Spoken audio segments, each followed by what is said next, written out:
Hello friends, आपल्या सर्वांची आवडती मालिका लपंडाव या मालिकेच्या आजच्या शनिवार 21 फेब्रुवारीच्या एपिसोडमध्ये आजपर्यंतचा सगळ्यात मोठा खुलासा झालाय। जी गोष्ट आपल्याला माहित होती ती आता सरकारला सुद्धा समजली आहे की ज्या केसी कंपनीने सरकारचे 70 एम्प्लॉईज पळवले, जी केसी कंपनी सरकारला बर्बाद करायला निघाली आहे, ती दुसरी तिसरी कोणती नसून किर्लोस्कर कन्स्ट्रक्शन आहे। आणि या कंपनीची मालकीन राजलक्ष्मी किर्लोस्कर आहे हे सरकारला समजलंय, पण सरकारने नाही शोधून काढलंय, तर चक्क राजलक्ष्मी किर्लोस्करने कबीरच्या माने स्वतः हे सरकारला ठणकावून सांगितलंय की मीच आहे केसी म्हणजेच किर्लोस्कर कन्स्ट्रक्शनची मालकीन राजलक्ष्मी किर्लोस्कर आणि मी तुला बर्बाद करणार आहे। त्यामुळे सरकारला जबर धक्काच बसलाय आणि हे सगळं आपल्या लाडक्या कान्हासमोर घडलंय।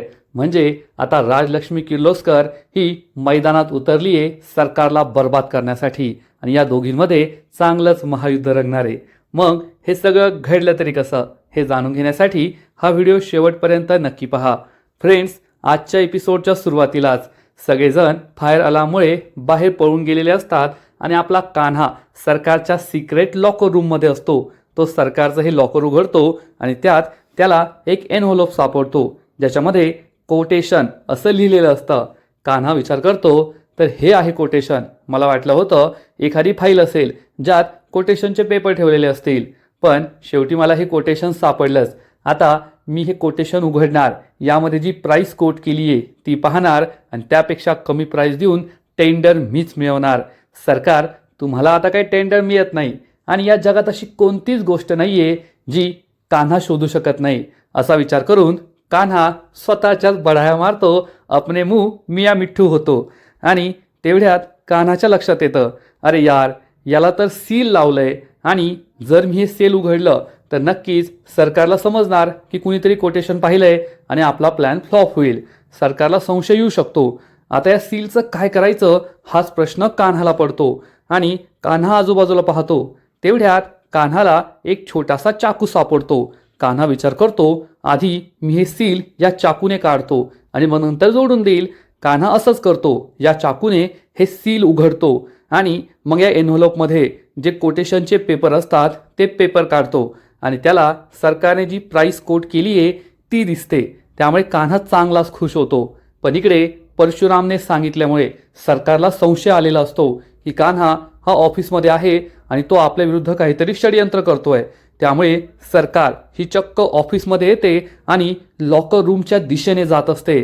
तर इकडे आपला कान्हा हे कोटेशनचे पेपर्सच पाहत असतो आणि कान्हाला माहीत नसतं की सरकारला आपल्यावर संशय आलाय आणि सरकार मध्ये येते आणि सरकार ही वाऱ्याच्या वेगाने, अतिप्रचंड वेगाने या रूमकडे येत असते आणि आपला कान्हा हे कोटेशन पाहतो आणि मग याच्यावर जी प्राइस वगैरे असते त्याला ते सगळं राजलक्ष्मी आणि कबीरला पाठवायचं असतं, किरणला पाठवायचं असतं आणि तो हे सगळे फोटोज काढतो आणि आता लवकरच हे कॉन्ट्रॅक्ट आपलं होणार असं त्याला वाटतं। तो सगळ्या पेपरचे फोटो काढत असतो आणि इकडे सरकार अतिप्रचंड वेगाने लॉकर रूमकडे येत असते, पण कान्हाला हे माहीत नसतं। कान्हाचे फोटो काढून होतात आणि मग तो या एनव्हलपमध्ये हे सगळे पेपर्स टाकून देतो। पण आता त्याला प्रश्न पडतो, आता हे सील लावायचं कसं? कारण जर हे सील लावलं नाही तर सरकारला कळेल की कुणीतरी हे कोटेशनचे पेपर्स पाहिलेत आणि त्याचा प्लॅन फ्लॉप होईल। त्यामुळे सील लावायचं कसं हाच प्रश्न त्याला पडतो आणि तेवढ्यात त्याच्या लक्षात येतं की त्याच्या खिशात तर लायटर आहे। आता कान्हा काही सिगारेट पित नाही, मग त्याच्याकडे लायटर कसं हा सुद्धा प्रश्न आलाच। पण कान्हाकडे हे लायटर असतं आणि मग कान्हा हे जे सील असतं त्याला थोडी आग लावतो, त्यामुळे ते वितळतं आणि मग कान्हा लगेचच हे सील पुन्हा एकदा लावून देतो। त्यामुळे सरकारला कळणारच नाही की आपण हे पेपर्स पाहिले आहेत। कान्हा हे सगळं जेव्हा करत असतो तेव्हा सरकार ही लॉकर रूमच्या दिशेने येत असते। आता सरकारच्या ऑफिसमध्ये लॉकर रूम किती लांब आहे देवास ठाऊक, सरकारला एवढा वेळ का लागतोय? आणि मग सरकार ही लॉकर रूमच्या खूप जवळ आलेली असते आणि कान्हा हे सील लावतो, हा एनव्हलप बंद करतो आणि पुन्हा त्याच लॉकरमध्ये जेथे हा एनव्हलप होता तेथे तो ठेवून देतो आणि या लॉकरला कुलूप लावतो। पण त्या क्षणी सरकार तेथे आलेली असते। सरकारला फुल संशय असतो की नक्कीच लॉकर रूममध्ये कान्हा असणार आणि कान्हा आपल्या विरुद्ध काहीतरी षडयंत्र करतोय। इकडे कान्हा हा लॉकर रूमला चावी लावणार, ते लॉक करणार, इतक्यात सरकार या लॉकर रूमचा दरवाजा उघडते आणि तिला समोर कुणीच दिसत नाही. कान्हा हा गायब झालेला असतो. आता कान्हा गायब झाला तरी कसा? सरकारला लॉकर रूममध्ये कुणीच दिसत नाही, पण सरकारला संशय असतो की नक्कीच येथे कुणीतरी आलं होतं.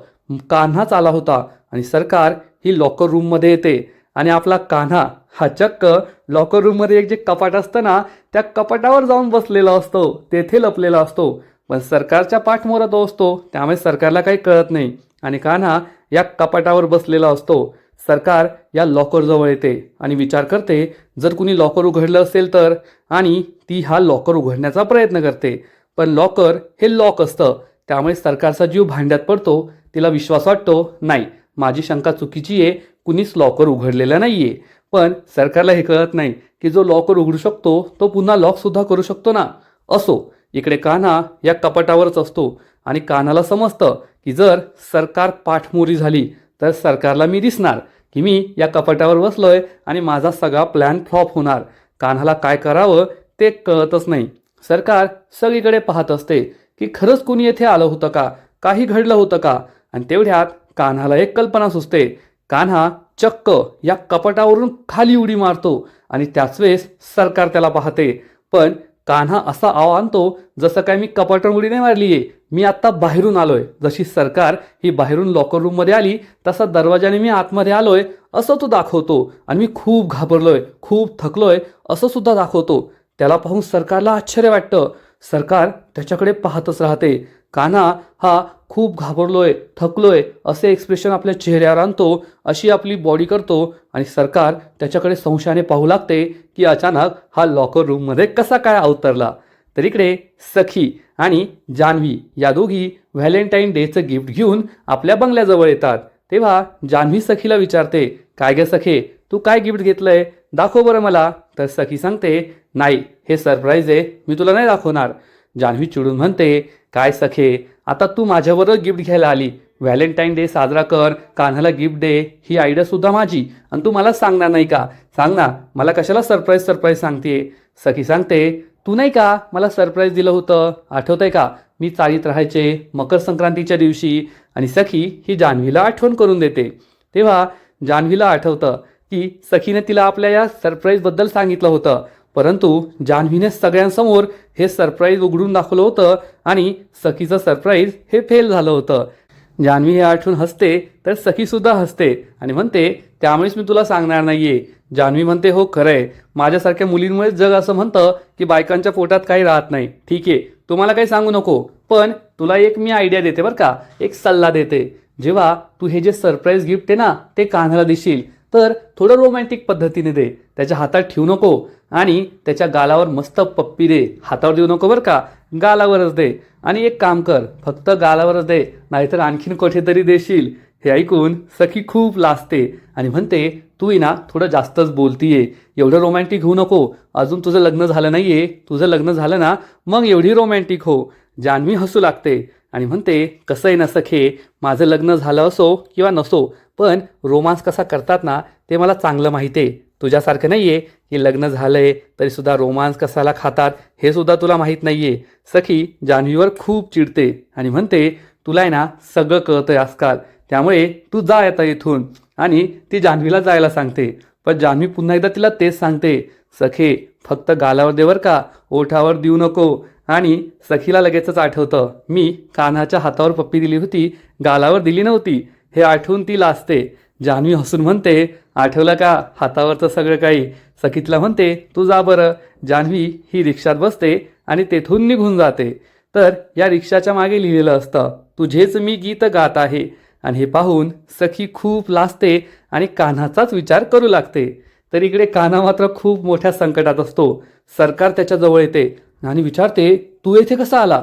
कान्हा सांगतो, सरकार मला तर खूप भीती वाटतीये, येथे सगळं काय घडलंय? सरकार त्याला विचारते, आपल्या ऑफिसमध्ये फायर अलार्म वाजला होता, तुला ते ऐकून आलं का? कान्हा सांगतो, नाही ऐकू आलं. सरकार विचारते, असं कसं ऐकून आलं? संपूर्ण ऑफिस मोकळं झालंय, सगळे लोक बाहेर पळाले, तुला कसं नाही ऐकू आलं?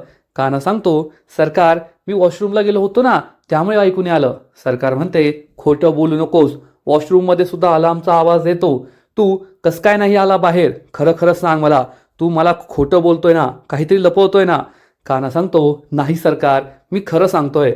तुम्हाला आहे ना एक सिक्रेट गोष्ट सांगतो. माझी एक सवय आहे, मी जेव्हा वॉशरूमला जातो ना तेव्हा कानात हेडफोन घालतो आणि मोठमोठ्याने गाणी लावतो. तेव्हाच मला प्रेशर येतं, नाहीतर मला प्रेशरच येत नाही. त्यामुळे मला ऐकून आलं. हे ऐकून सरकारला खूप किळस वाटते, ती खूप चिडते. कान्हा म्हणतो, मग मी जेव्हा ते माझं काम करून बाहेर निघलो, सगळं माझं उरकलं, तेव्हा मी पाहिलं सगळीकडे पाणीच पाणी झालंय. आणि मग मी घाबरत घाबरत धावत पळत येथे आलो. ऑफिसमध्ये कुणी नाहीये, सगळीकडे पाणी आहे. हे नेमकं काय झालंय मला तर काही कळतच नव्हतं. मी धावत पळत आलो आणि तुम्हाला अचानक येथे पाहिलं. सरकार, ही कोणती रूम आहे आणि हे सगळं काय आहे? सरकार चिडून म्हणते, नन ऑफ युअर बिझनेस, चल निघ इथून. कान्हा म्हणतो, ठीक आहे, आणि तो तेथून निघून जातो. सरकारला मात्र कान्हावर संशय आलेला असतो आणि सरकार विचार करते, कान्हाच्या बोलण्यात खोटेपणाचा अंश होता. तो नक्कीच माझ्याशी खोटं बोलत होता, पण का? हाच विचार सरकार करत असते आणि लवकरात लवकर या कान्हाचं सत्य शोधून काढायचं ती ठरवते. सरकार पार्किंगमध्ये येते. परशुराम तिला म्हणतो, सरकार, तुम्ही त्या कान्हावर विश्वास ठेवू नका. या सगळ्यात नक्कीच त्याचा हात आहे, त्यानेच काहीतरी केलंय. सरकार परशुरामला ठणकावून सांगते, तू मला अक्कल शिकू नको. कोणावर विश्वास ठेवायचा आणि कोणावर नाही ते मी माझं माझं ठरवेल. चल दार उघड. आणि परशुराम सरकारसाठी दार उघडतो. सरकार गाडीत बसते. तेवढ्यात कान्हा तेथे येतो आणि म्हणतो, काका, आता माझ्यासाठी सुद्धा दार उघडा. परशुरामला मोठा धक्काच बसतो. तो चिडून म्हणतो, अरे ही काय तुला रिक्षा वाटली काय? चल निघ तुझं तुझं. तर कान्हा म्हणतो, हो काका, आता किती रात्र झाली आहे, आणि हां, मी तुम्हाला काका म्हणू शकतो बरं का. ऑफिस आवर संपलेत आता, आणि यावेळेस मला रिक्षा पण नाही भेटणार. बसला किती गर्दी असते, मला येऊ द्या ना आजच्या दिवस गाडीत. परशुराम म्हणतो, नाही म्हटलं ना, चल निघ इथून. सरकार ही परशुरामला सांगते, परशु, उघड त्याच्यासाठी दार, त्याला बसू दे. तर परशुराम म्हणतो, ठीक आहे सरकार, पण मी का त्याच्यासाठी दार उघडू? तर कान्हा म्हणतो, ओ काका, माझ्या हातात किती सामान आहे, उघडा ना दार. परशुरामचा नाईलाज होतो आणि कान्हा त्याला डोळे दाखवत दाखवत गाडीत बसतो. त्यामुळे परशुराम खूप चिडतो आणि परशुराम सुद्धा गाडीमध्ये बसतो. गाडीची काच उघडी असते. कान्हा म्हणतो, अरे वा, किती छान हवा येते. सरकार चिडून म्हणते, ही काय तुझी रिक्षा नाहीये, चल खिडकी बंद कर. कान्हा खिडकी बंद करतो. ड्रायव्हर गाडी सुरू करतो. कान्हा म्हणतो, ओ ड्रायव्हर काका, मस्त गाणी लावा, गाणी ऐकत ऐकत घरी जाऊया. सरकार त्याच्याकडे रागाने पाहते. कान्हा गप्प बसतो आणि म्हणतो, नका लावू नका लावू, मी माझे हेडफोनमध्ये गाणे ऐकतो. तो कानात हेडफोन घालतो आणि गाणी ऐकू लागतो. सरकार पाहते की कान्हा हेडफोनमध्ये गाणी ऐकतोय आणि लगेचच सरकार ही परशुरामला म्हणते, परशु, उद्या आपल्यासाठी खूप महत्त्वाचा दिवस आहे. या टेंडरसाठी मोठ्या मोठ्या कंपन्यांनी आपले कोटेशन दिले आहेत. कोणत्याही परिस्थितीत हे टेंडर आपल्यालाच मिळायला पाहिजे, याकडे तू स्वतः लक्ष दे. परशुराम हो म्हणतो. तर सरकारच्या बाजूलाच बसून कान्हा चक्क सरकारच्याच कोटेशनचे सगळे फोटोज राजलक्ष्मीला पाठवून देतो आणि विचार करतो, सरकार, आता तुम्ही कितीही प्रयत्न केले ना, तरीसुद्धा हे टेंडर तुम्हाला काही मिळत नाही. आणि कान्हा चांगलाच खुश असतो. सरकार आणि परशुरामला हे माहीत नसतं. इकडे कबीरच्या घरी म्हणजेच राजलक्ष्मी आणि किरण त्यांच्या लॅपटॉपवर कान्हाने पाठवलेले हे फोटो पाहतात आणि या दोघांना खूप आनंद होतो. तेव्हा म्हणते, खरंच कबीरला मानलं पाहिजे. तो जे काही बोलला त्याने करून दाखवलं. कधीकधी तो आपलं उद्दिष्ट विसरतो, पण तो खूप हुशार मुलगा आहे.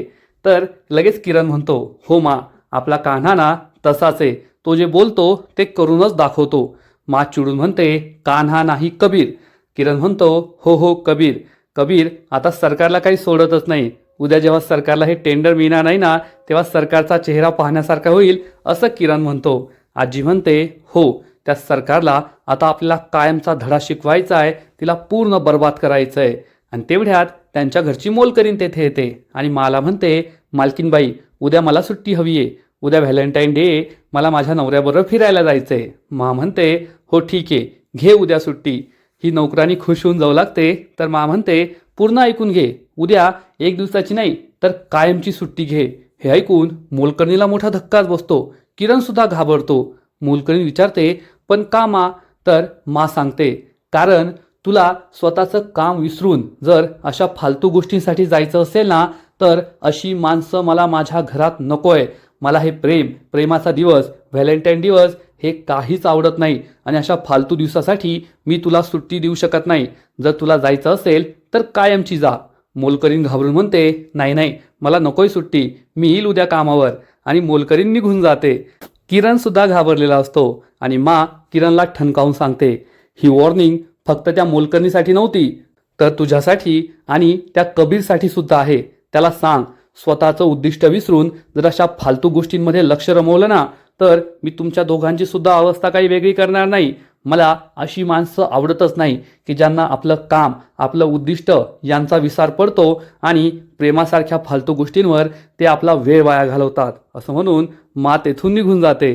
किरण मात्र चांगलाच टेन्शनमध्ये येतो, कारण किरणला माहीत असतं की कान्हा हा सखीच्या प्रेमात पडलाय. तर इकडे सरकारची गाडी एका सिग्नलवरून जात असते. गाडी सिग्नलवर थांबते आणि कान्हा हा हेडफोनमध्ये गाणे ऐकत असतो. सरकार परशुराम गप्प बसलेले असतात आणि तेवढ्यात कान्हाची खिडकी उघडी असते आणि तेथे एक म्हातारी बाई येते आणि ही बाईच्या हातामध्ये बासुरी असतात. ती बासुरी विकत असते. ही बाई कान्हाला म्हणते, प्लीज माझी बासुरी विकत घ्या, मला एकही बासुरी विकली गेली नाहीये साहेब, मला पैशांची खूप गरज आहे, प्लीज ही बासुरी विकत घ्या. आणि कान्हा या बाईकडे पाहतच राहतो, कारण बासुरी आणि कान्हा या दोघांचं खूप जवळचं नातं आहे. कान्हाला आपलं बालपणच आठवतं आणि त्याला चक्क या बासुरी विकणाऱ्या बाईमध्ये त्याची आई अपर्णा दिसते आणि त्याला असं वाटतं अपर्णाच आपल्याला म्हणतीये की कान्हा घे ना ही बासुरी, खूप चांगली आहे, ही आपल्या लहानपणीची आठवण आहे. तुला आठवतं ना, लहानपणी मी तुला कान्हा बनवलं होतं आणि अशीच बासुरी तुझ्या हातात होती, घे ना बाळा, घे ही बासुरी. कान्हाला अपर्णा दिसते आणि कान्हा खूप इमोशनल होतो. त्याच्या डोळ्यात पाणी येतं. त्याला आठवतं की आपल्या आईसाठी आपण बासुरी वाजवली होती आणि आपल्या आईची अवस्था आज काय आहे. आणि अपर्णा चक्क रडू लागते, केविलवाना चेहरा करते आणि म्हणते, घे ना बाळा, ही बासुरी घे ना, घे ना, घे ना. आणि कान्हा तिच्याकडे एकटक पाहतच राहतो. सरकार ही खिडकीतून बाहेर पाहते, खूप चिडते आणि म्हणते, ए कान्हा, ती बाई केव्हाची ओरडतीये, खिडकी बंद कर ना. पण कान्हाचं लक्षच नसतं. तो खूप इमोशनल झालेला असतो आणि तो खाली पाहतो, खिडकी काही वर्क करत नाही. त्यामुळे सरकार आणखीनच चिडते आणि ड्रायव्हरला म्हणते, खिडकी वर कर रे. ड्रायव्हर खिडकी वर करतो. पण ही बासुरी विकणारी बाई केविलवाण्या नजरेने कान्हाला विनंती करतच असते, साहेब घ्या ना, साहेब घ्या ना. कान्हा पुन्हा एकदा खिडकीच्या बाहेर पाहतो. तेव्हा तो भानावर येतो की ही आपली आई नाहीये, ही तर दुसरीच बाई आहे. आणि तेवढ्यात सिग्नल सुटतो आणि गाडी पुढे निघते. कान्हा खूप दुःखी झालेला असतो. परशुराम विचार करतो की कान्हाला नेमकं झालंय तरी काय. आणि इकडे सरकारच्या घरी सखी ही तिच्या रूममध्ये असते आणि सखीने कान्हासाठी जे गिफ्ट आणलेलं असतं त्या गिफ्टला ती छान रॅप करते. आणि आता कान्हा घरी आल्यावर त्याला हे गिफ्ट द्यायचं असं ती ठरवते. आणि हे गिफ्ट रॅप करत असताना तिला आठवतं की कान्हाने सुद्धा चाळीत असताना मला एक खूप छान गिफ्ट दिलं होतं. मकर संक्रांतीला मला काळ्या रंगाची साडी दिली होती आणि आज मी कान्हाला गिफ्ट देणार. हे गिफ्ट पाहून कान्हा खूप खुश होईल, त्याला आनंद होईल असा विचार सखी करत असते. आणि तेव्हा तिला आठवतं की जान्हवी ज्या रिक्षात गेली त्या रिक्षाच्या मागे तुझेच मी गीत गात आहे हे गाणं लिहिलेलं होतं आणि बॅकग्राऊंडमध्ये या मालिकेचं गाणं सुरू होतं. तुम्हाला सुद्धा तुझेच मी गीत गात आहे ही मालिका नक्कीच आठवत असेल आणि हेच मालिकेचं शीर्षक गीत, टायटल सॉन्ग हे बॅकग्राऊंडमध्ये सुरू असतं. आणि सखी खूप रोमॅन्टिक होते.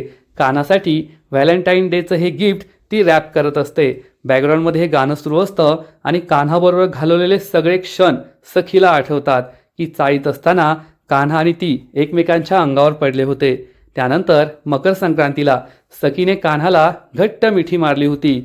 मुलांच्या सांगण्यावरून त्याच्या गालावर किस केलं होतं, पप्पी दिली होती, हे सगळं सखीला आठवतं आणि सखी स्वतः स्माईल करते, खूप रोमॅन्टिक होते. आणि कान्हासाठी हे व्हॅलेंटाईन डेचं गिफ्ट एका छान गिफ्ट रॅप पेपरमध्ये रॅप करते. आणि हे करत असताना सखीला खूप आनंद झालेला असतो आणि मग ती त्यावर एक नोट लिहिते, हॅपी व्हॅलेंटाईन डे कान्हा असं नाव लिहिते. फ्रेंड्स, हा सीन खरंच खूप भारी आहे.